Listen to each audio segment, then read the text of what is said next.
Vous utilisez probablement une IA gratuite aujourd'hui.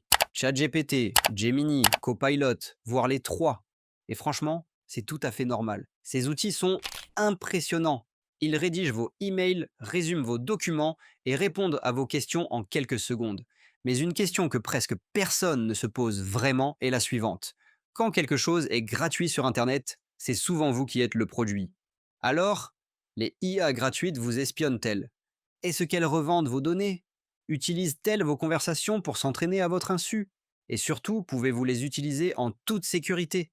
Aujourd'hui, sur Smart Tech Secret, je vais vous dire la vérité. Pas les discours marketing des entreprises. Pas de théories complotistes non plus. Les faits, les chiffres et des conseils concrets pour vous protéger. Installez-vous, car ce que vous allez apprendre dans les prochaines minutes pourrait bien changer votre façon d'utiliser ces outils à jamais. Commençons par quelque chose de fondamental. Une question simple. OpenAI, la société à l'origine de ChatGPT, a généré environ 10 milliards de dollars de revenus en 2025. Impressionnant, n'est-ce pas? Mais dans le même temps, elle a perdu 12 milliards de dollars en seulement 3 mois. 12 milliards en 3 mois. Et le PDG Sam Altman a lui-même reconnu que l'entreprise ne prévoyait pas d'être rentable avant 2030. Autrement dit, à chaque fois que vous posez une question à ChatGPT gratuitement, OpenAI perd de l'argent. Alors, qui paie? Microsoft a déjà investi 13 milliards de dollars dans OpenAI. Des dizaines d'autres investisseurs ont suivi.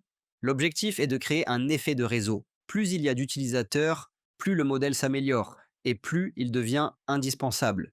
C'était exactement ce qu'a fait Facebook à ses débuts, ou Instagram, ou TikTok. Vous utilisiez l'application gratuitement, pendant que la société se donnait les moyens de vous rendre accro. Mais il y a une différence majeure avec les IA. Les réseaux sociaux monétisaient de votre attention. Les IA, elles, ont accès à vos pensées, à vos questions, à vos doutes, à vos secrets professionnels, à vos projets. C'est une toute autre dimension. C'est précisément pour cette raison que le sujet devient beaucoup plus sérieux qu'un simple outil pratique du quotidien. Je vais vous raconter une histoire vraie. Avril 2023. Samsung est l'un des géants mondiaux de l'électronique. L'entreprise venait d'autoriser ses ingénieurs à utiliser ChatGPT pour les aider dans leur travail. Une décision qui semblait raisonnable. En moins de 20 jours, 3 incidents distincts se produisent. Le premier incident survient lorsque l'un d'entre eux colle directement dans ChatGPT le code source confidentiel d'une base de données de semi-conducteurs. Il demande à l'IA de corriger les erreurs. L'IA obéit. Or, ce code, fruit de plusieurs années de recherche et représentant des millions de dollars, se retrouve désormais sur les serveurs d'OpenAI. Deuxième incident, un autre ingénieur partage des modèles de tests confidentiels conçus pour identifier les puces défectueuses. Il voulait simplement optimiser le code. Troisième incident, un employé enregistre une réunion interne, la fait transcrire, puis envoie le contenu à ChatGPT afin de préparer une présentation. Ce que ces employés n'avaient pas réalisé, c'est que la FAQ de ChatGPT est très claire à ce sujet. Vos conversations peuvent être utilisées pour entraîner le modèle. Une fois les données envoyées, OpenAI n'a pas la capacité technique de les effacer de ses systèmes. Samsung a réagi en urgence. L'accès à ChatGPT est désormais limité à 1024 caractères maximum. Une enquête interne a été ouverte et un projet a été lancé pour développer une IA confidentielle en interne. Ce n'était pas un cas isolé. JP Morgan, Verizon et même la ville de Montpellier, en France, ont bloqué l'accès à ChatGPT pour leurs employés. Pas parce qu'ils sont contre l'IA, parce qu'ils ont compris les risques. On commence alors à comprendre une chose très importante. Le vrai danger ne vient pas forcément de l'outil lui-même, mais de la façon dont il est utilisé, souvent sans garde-fou. Mais chez Samsung, c'était une erreur d'employé. Et qu'en est-il de vous, en tant qu'utilisateur individuel? Qu'advient-il vraiment de vos données? Parlons de Meta. L'entreprise de Mark Zuckerberg possède Facebook, Instagram et WhatsApp. En mai 2025, Meta a annoncé qu'elle allait utiliser les données de tous ses utilisateurs européens majeurs pour entraîner ses systèmes d'intelligence artificielle. Toutes vos publications Facebook, toutes vos publications Instagram et toutes vos conversations avec leur chatbot IA sur WhatsApp. La CNIL, Commission nationale de l'informatique et des libertés française, est alors intervenue. Elle a rappelé que le règlement général sur la protection des données vous confère un droit d'opposition. Vous pouvez remplir un formulaire pour que vos données ne soient pas utilisées à cette fin. Mais la réalité est tout autre. Combien d'utilisateurs savent même que ce droit existe? Combien ont rempli ce formulaire? La réponse est simple. Une infime minorité. Les entreprises le savent parfaitement. C'est le principe du consentement par défaut. Vous devez vous y opposer activement. Sinon, c'est oui. En 2026, une étude montre que 48% des Français utilisent déjà l'IA générative. Cependant, 52% d'entre eux se disent méfiants. Ils ont raison de l'être. Mais la méfiance seule ne suffit pas. Autrement dit, la simple compréhension du problème ne suffit plus. Il faut également savoir comment éviter les erreurs les plus courantes. Les IA gratuites vendent-elles vos données à des tiers? La réponse honnête est la suivante. Ça dépend. ChatGPT, développé par OpenAI, utilise la version gratuite comme vitrine pour convertir les utilisateurs en abonnés payants. Vos conversations peuvent être utilisées pour améliorer le modèle, sauf si vous désactivez cette option dans les paramètres. Cette option n'est pas activée par défaut. Il faut donc aller la chercher. Gemini de Google. Google vit de la publicité. Officiellement, vos conversations ne servent pas à vous cibler publicitairement. Mais Google conserve des traces. Et Google reste Google. Copilot de Microsoft est similaire à ChatGPT. La version payante, accessible via Microsoft 365, offre des garanties contractuelles renforcées. Claude d'Anthropic, créé en 2021 par d'anciens employés d'OpenAI, dont Dario Amodei, cette entreprise se positionne sur la sécurité et l'éthique de l'IA. Leur politique autorise l'entraînement sur les conversations gratuites, mais avec des filtres plus stricts. Il y a aussi Mistral, la pépite française fondée en 2023 par Arthur Mensch et d'anciens collaborateurs de Google DeepMind et de Meta. Mistral est une entreprise européenne soumise au règlement général sur la protection des données dès sa création. Leurs modèles sont en partie open source, ce qui signifie que des experts indépendants peuvent analyser leur code. C'est une transparence rare dans ce secteur. Si tout cela vous semble encore un peu théorique, voyons maintenant ce que cela change dans la vraie vie, surtout pour ceux qui gèrent une activité, des clients ou un business en ligne. Et c'est précisément là que beaucoup de petites entreprises, de freelance et même d'entrepreneurs numériques se trompent. Ils pensent souvent qu'ils ne sont pas concernés. Ils se disent: nous sommes trop petits pour intéresser qui que ce soit. Nous n'avons pas de secrets industriels.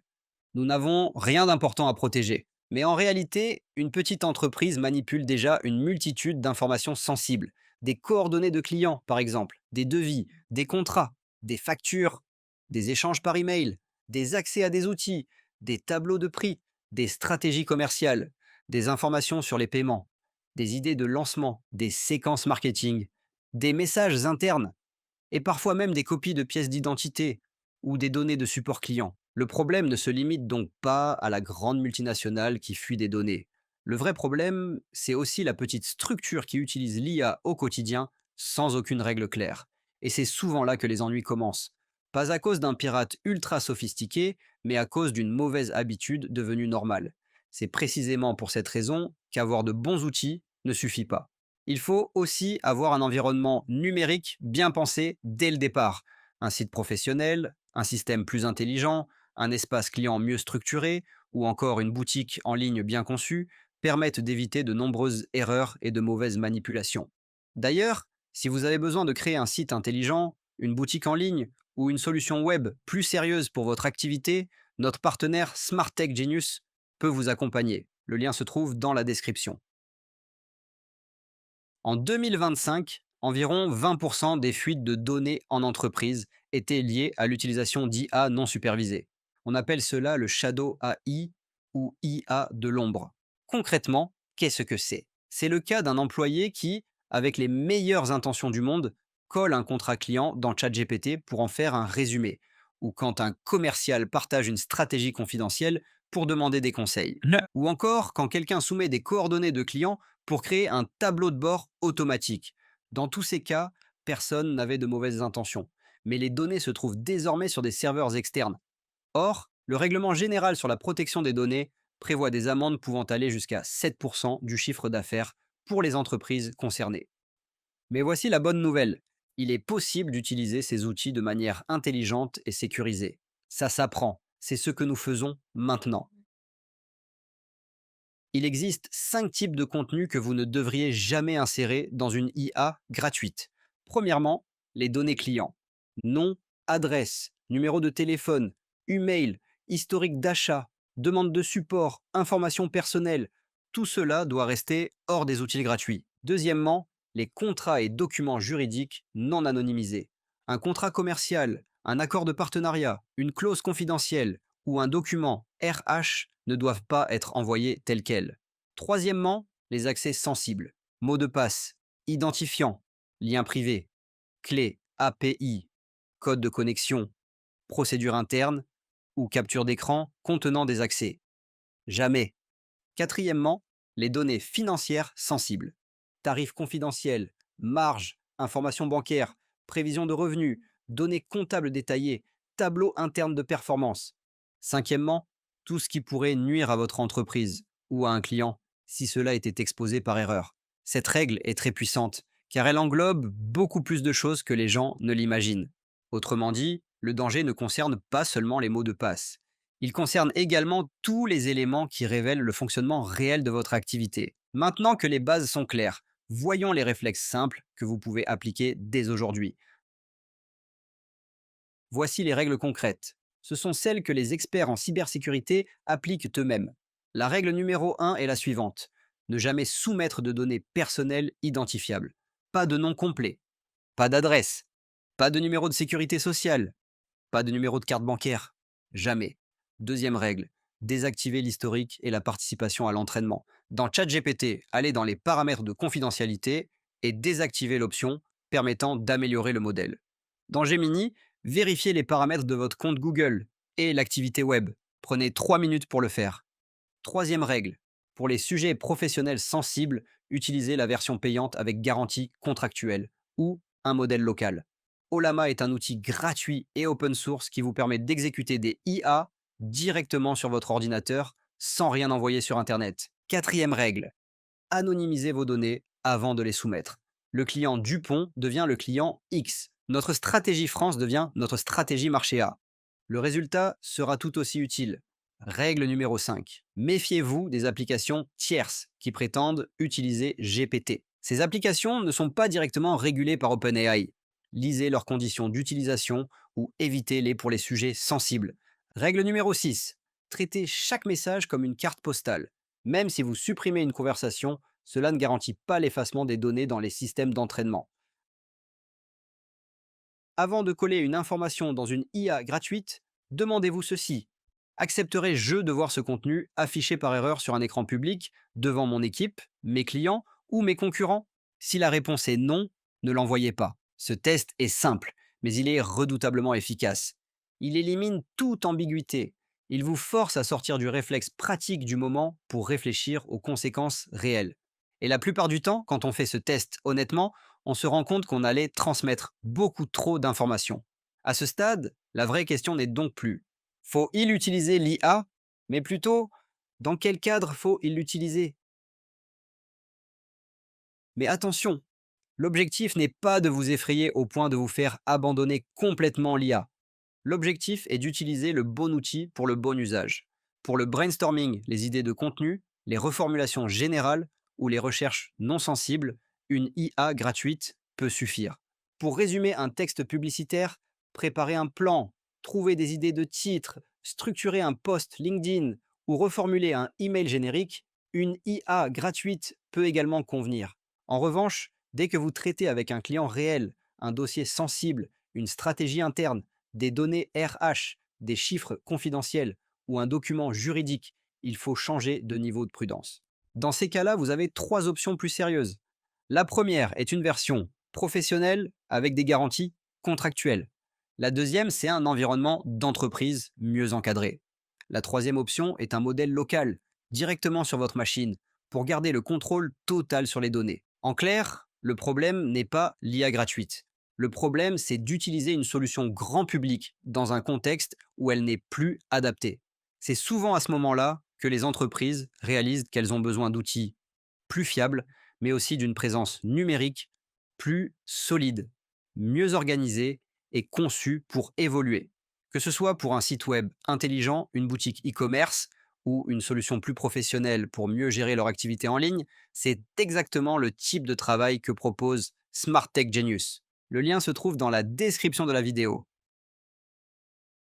Pour finir, une bonne nouvelle.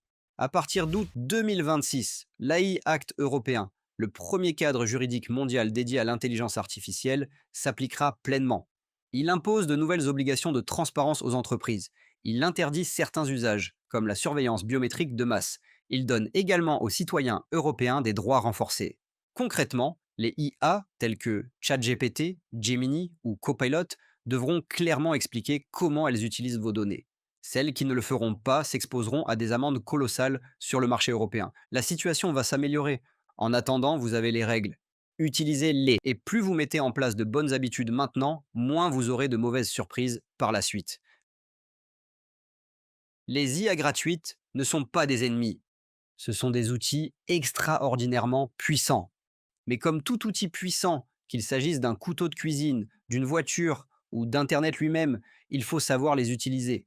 La vérité, c'est que ce n'est pas tout blanc ou tout noir. Ce ne sont pas des espions malveillants, mais elles fonctionnent dans un modèle économique où vos données ont de la valeur. Et vous méritez de le savoir. Maintenant que vous savez, vous avez le choix. Utilisez ces outils. Profitez-en, mais faites-le intelligemment. Et surtout, gardez à l'esprit que si vous utilisez l'IA pour gagner du temps, mais que vous exposez sans le vouloir vos clients, vos accès ou votre activité, alors ce gain de temps pourrait vous coûter très cher par la suite. L'outil est puissant. Le vrai pouvoir, c'est de savoir s'arrêter à temps. Si cette vidéo vous a appris quelque chose, n'hésitez pas à laisser un like. Cela m'aide vraiment à poursuivre ce travail. Et si vous connaissez quelqu'un qui utilise des IA sans se poser ces questions, partagez-lui cette vidéo. Cela pourrait lui éviter une très mauvaise surprise. À très bientôt sur Smart Tech Secret.